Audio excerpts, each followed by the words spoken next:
Bakienon Luis est le secrétaire exécutif de l'autorité africaine et malgache de l'aviation civile. Il franchit ce vendredi les perrons de la primature pour exprimer de vive voix au Premier ministre Saleh Kebzabo les gratitudes de son institution au gouvernement tchadien pour toutes les facilités accordées au hamac depuis son installation au Tchad, surtout en mettant à disposition un local devant abriter le siège de l'organisation. Il est aussi porteur d'un prix fermé sollicitant la disponibilité des autorités tchadiennes d'assurer aux côtés des autres États membres l'inauguration prochaine du siège des Hama prévue pour 2024.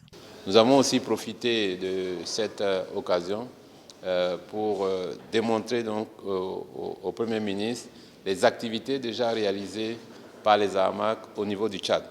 Nous avons appuyé l'autorité de l'aviation civile au renforcement de ses capacités en termes de formation des personnels, à l'audit, à l'assistance, pour que les normes et pratiques recommandées de l'OACI ici au niveau du Tchad soient renforcées en vue des audits à venir de l'OACI en N'Djamena au Tchad.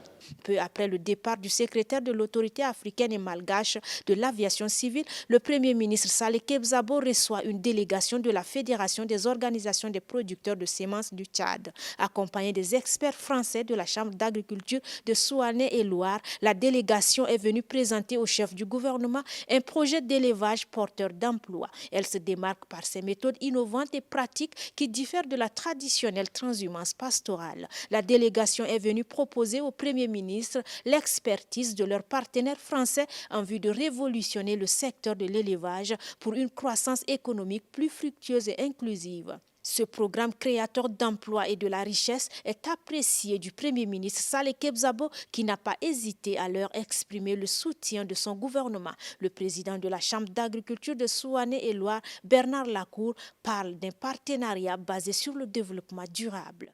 L'objectif, il est de créer les conditions d'échange entre éleveurs de France et éleveurs du Tchad, c'est-à-dire parler sur le terrain, que nous travaillons ensemble avec 3 axes principaux, l'amélioration génétique, l'organisation de la filière et de la traçabilité et le socle important, et c'est d'ailleurs le socle du dossier qui nous amène ici d'ailleurs, c'est l'accompagnement des jeunes. Et qui dit jeunes dit besoin de formation.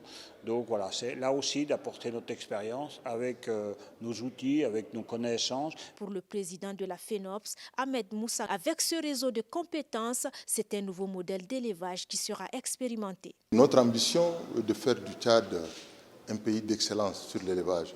Nous avons le soutien du gouvernement, du chef du gouvernement, et celui de l'ambassade de France. Et nous avons une volonté ferme de pouvoir réussir sur ce projet pilote. Initialement créé pour produire une semence de qualité certifiée, disponible et accessible à tous, la Fédération des organisations des producteurs de semences du Tchad intègre désormais dans ses activités la filière élevage.